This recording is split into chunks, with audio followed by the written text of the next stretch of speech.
how to change your Instagram username. First, make sure that your Instagram app is updated to the latest version. If you are using an outdated version, update it from the Google Play Store or Apple App Store.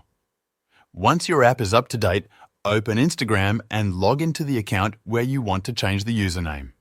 Next, tap on your profile icon at the bottom right corner of the screen. This will take you to your profile page. Now, tap on Edit Profile. Here, you will see different options, including the option to change your username. Tap on the username field and you will see your current username displayed.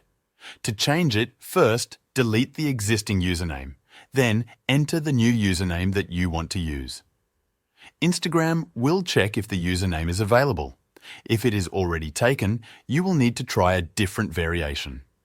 Once you have entered a unique username, tap on Done in the top right corner of the screen.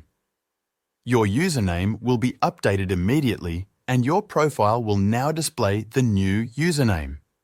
Keep in mind that Instagram allows you to change your username, but if you switch back to an old one, it may not always be available again.